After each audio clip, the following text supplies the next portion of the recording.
Hi everybody, my name's Helena and my daughter Anisha. We're going to open up this ceremony with a old Ananga song. It's called Tu Yosaka-nan, which means don't be lonesome. And I feel that this is appropriate. A lot of the lyrics say, I will see each other again, and our ancestors and our family members through this, I believe we will see each other again. All right, we're gonna start now. Start, Anisha. Tuyo sakanan, kita sakanan, ukalimen sakakan, asakaka, lidalikula, askalina, anwaya.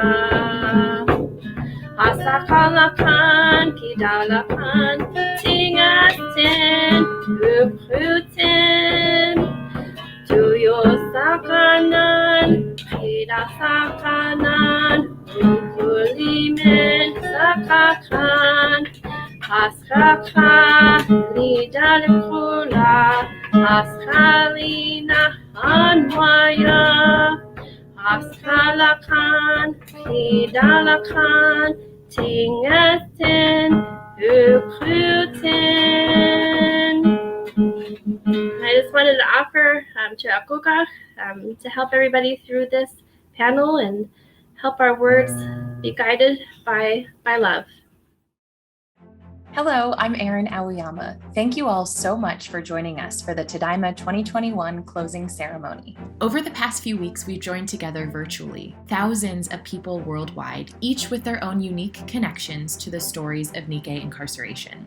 Together, we've explored untold histories, watched films and performances, and participated in discussions covering a wide variety of topics, from identity to indigeneity to intersectionality, and so many pieces in between. We've learned about some of the unsung heroes, and we've listened to the stories and experiences of our beloved elders. And in the midst of all this good, we've also glimpsed at some of the darkness that lurks beneath. We've learned about systems that exploit and dehumanize people of color and the shared histories that bind our communities together. As our pilgrimage comes to a close, we want to take a look back at some highlights from the past 5 weeks.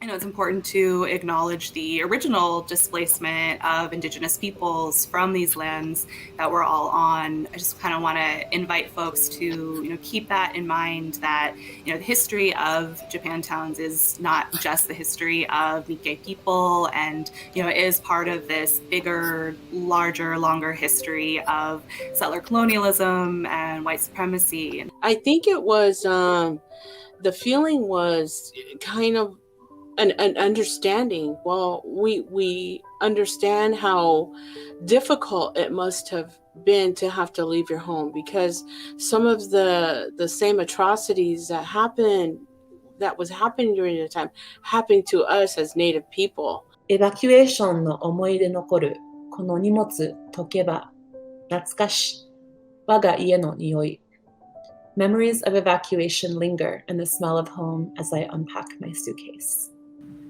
If there is injustice, one example is enough for all of us to reconsider the terms in which we can live as the humankind.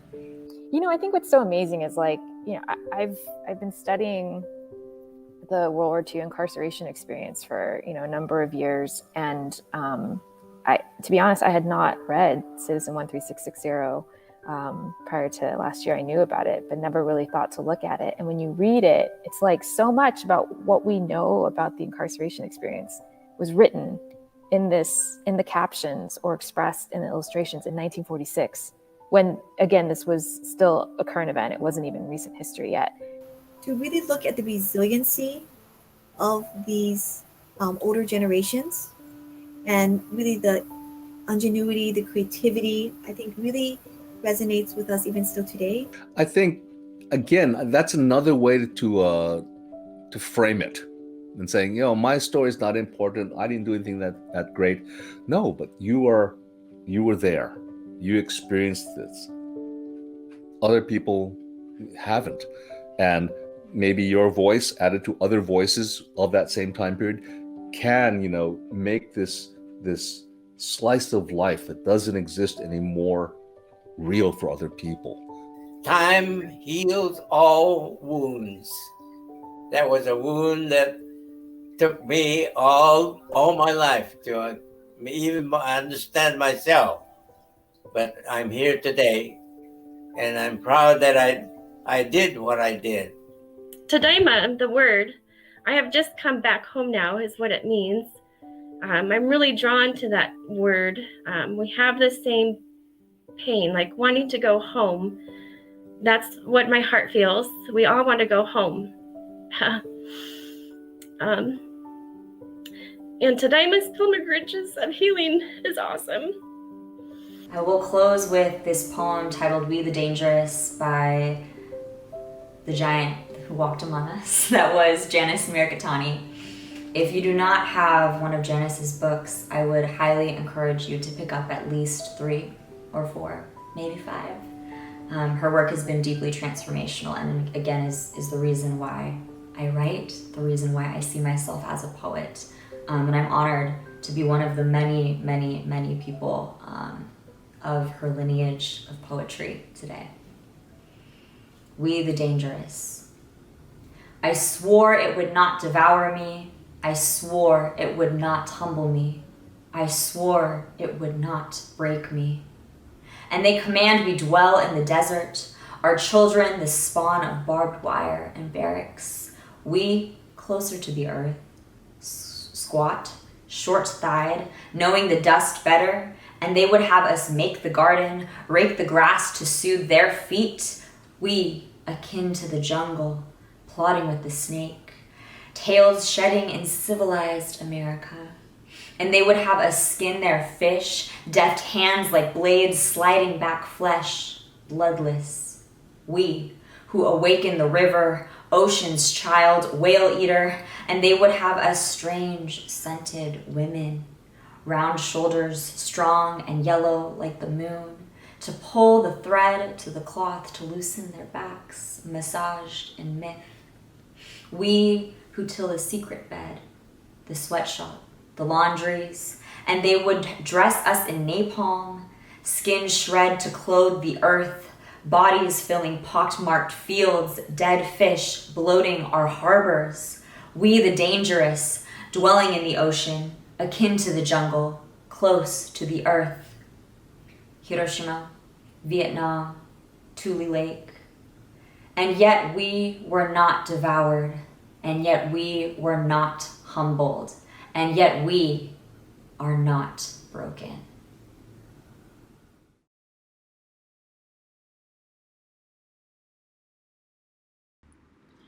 We must all work together to continue to protect and share these histories, to honor our ancestors who survived and persevered so that we could thrive. When times get tough, when we see injustice around us and within our own communities, we can look to our ancestors for the strength to continue on. As we move forward, it's important for us to continue to help our community grow and to change for the better. We have a responsibility to ourselves, to each other, and to our future generations to continue this legacy of solidarity. Our resilience as a community has been inspiring. We've come together yet again during a time of social, economic, and environmental crisis to build a community dedicated to uplifting voices that are too often ignored. But our work is not done yet. We still have so much left to do. While we learn about and honor these often painful histories, we look forward to the future with hope. We are in this together, and by taking care of each other and by using our voices and our power to take action, we can all do our part to create a better tomorrow. We have to come to an agreement about who we are as a community, or what is a community? The more we can get together with others, the stronger we can be. And I think that feeling is really important because it's one of these instances where there is this kind of pan-ethnic solidarity forming in the wake of incredible violence. And I think some of the reasons for that is kind of because in that moment it becomes clear that kind of under the heel of white supremacy, those distinctions don't matter. And in order to survive this, we need to be together. We need to support each other. In that for those of us who identify as Asian American, Native Hawaiian, Pacific Islander, as horrendous as these events and attacks are on our communities, they are similar to what other communities have experienced for years, for decades, for generations. And so that's why, for me on a personal level, it is so important to ensure that when I am talking about the importance of preservation, when I'm talking about treating people with dignity and respect, treating places with dignity and respect, that I am thinking not just about those communities that I happen to belong to, but also the broader capital C community that all of us are part of. I think what we did in Funter Bay is we made a statement that this is a very sacred place, that we support the history that happened there. We don't ever want what happened to the people in St. Paul and St. George to happen to anyone else ever again. And also, it made the state of Alaska acknowledge what happened on their land and acknowledge that this can happen again. What happened in the past can happen again if we don't remember it. That's the most important thing about all of this work that we're doing. If we don't remember what happened, we are bound to repeat it. And you don't have to look very far to see the worst of people around the world. And you could see parts of our history being repeated in different places around the world. I was just thinking how, after learning about and applying all the principles and philosophies, I just saw how, I guess I could see kintsugi in everything too. And the process of my art making and the process of healing and the effort that other people were giving to fix structures that aren't working anymore, bridging social, economic, racial, cultural divides and reparations that are being made, the physical space people have had to navigate through the pandemic, and also, like Andres was saying, an individual's intent to make amends or forgive their self and others, and how, I guess for myself, it just inspired compassion to see other people and to understand that they might have cracks and breaks that are not visible, that haven't been repaired, and they're not visible on the surface, but they're still there, and that everybody essentially is in the process of something, a process of growth or learning or flux of change. I think it's important that when people have been through terrible things, such as the Unanga Aleut people were during World War II, it's important to form alliances with people who've endured similar experiences. I'd like to close with a Yuri Kochiyama quote. She starts, "Just remember that what you put on your pedestal will be your main influence in your life." And she continues, "Life is not what you alone make it. Life is the input of everyone who touched your life and every experience that entered it. We are all part of one another." And to me, that's allyship, stewardship, and community involvement. And so, as we bring Tadaima 2021 to a close, we encourage you to continue to learn more about the issues affecting the most vulnerable people in your communities. Find ways to do what you can to help. Talk with your neighbors and folks in your communities, research the issues that impact the people around you, and invite your loved ones into these conversations. We can't afford to turn a blind eye to issues like police brutality, houselessness, the growing carceral state, violence against migrants and refugees, and the epidemic of missing and murdered Indigenous women and girls. These issues affect each of us because they prevent us from building the world we want to see.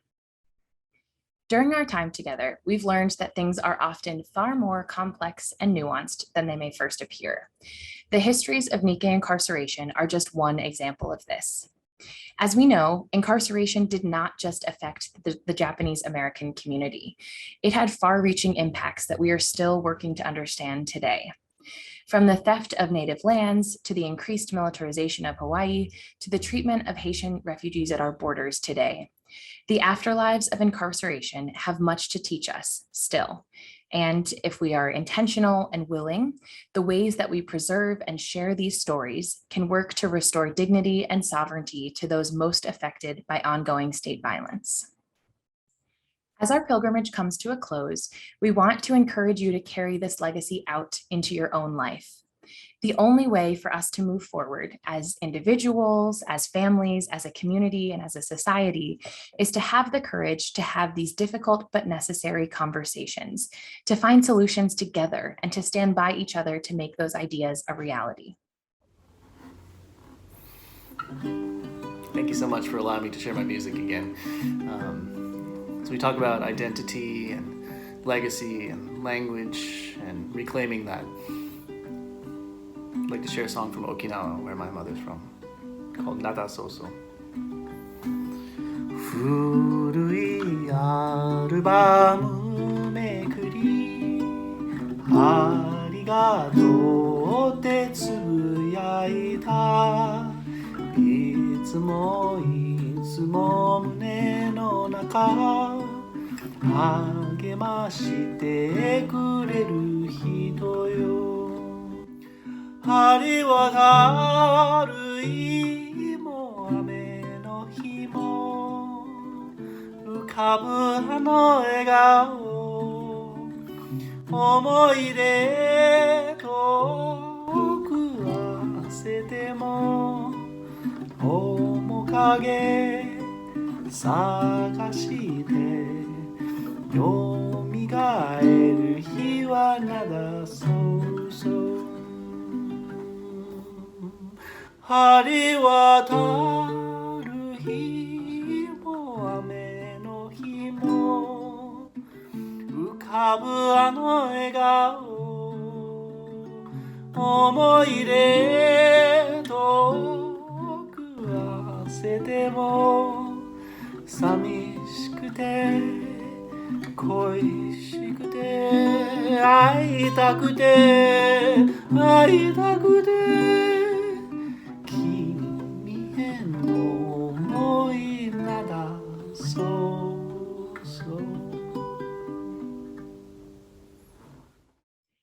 While this is the end of this year's pilgrimage, it doesn't have to be the end of our friendships. Our virtual community will live on long after this closing ceremony. We encourage each of you to continue engaging with each other and engaging with us, and to learn more on our website. If you missed a session, didn't have time to watch a performance, or if you just missed sitting here with us, you are always welcome to come back home. Well, thank you, Julie. Thank you, Kamiko, and we look forward to continuing alliance building with you. Special thanks to Dr. Rachel Mason, Dr. Holly Guys, and Helena Schmitz for your awesome presentations today and your word of wisdom. Look forward to working with all of you in the future. So, Kagasa-kun, thank you, and Kurugali, bye-bye. Thank you very much, and we encourage young people to, again, do what you need to do, ask those questions, and ask why. And we can't do this without you. So thank you very much. It's been helpful to me too to learn about my family. Thank you. Yes, thank you all. Thank you. And it's so nice that the younger generation makes these opportunities available, huh? To spread the history of that time. That's right. You're right. Let's face it, without the younger generations and such, I think it would have been lost. Who came up with all this, and people like Diana, That's true. It would have easily been lost. That's true. Easily been lost. You're right, Howard. There's not enough written in the history books about this period, and I think the younger generation, they need to know the story, but I think they get more from these interpersonal tellings of the story, right? I mean, I hear someone, I remember it more than just reading it in a book. And so thank you for bringing the opportunity to bring our personal stories. Thank you all for being with us today. And Matayasai, which is Uchinaguchi first. We'll see you again soon. Thank you, Wendy. Thank you, Philip. Thank you, Soji. Thank you, Tamiko. Thank you, Kimiko. Thank you all for watching. And we'll say good evening.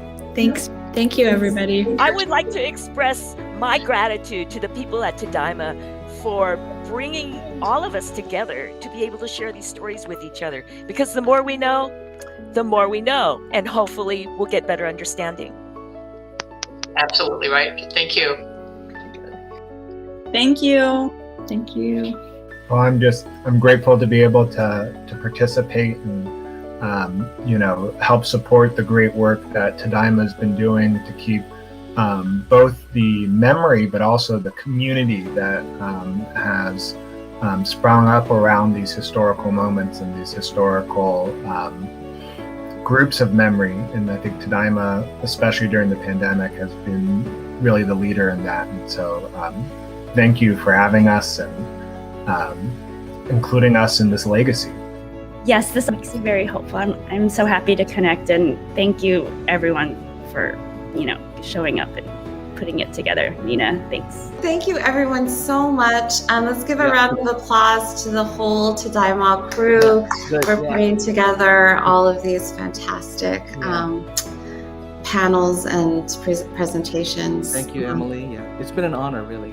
Thanks again, and stay safe, everybody. Thank you all for joining us tonight. So thanks, everybody.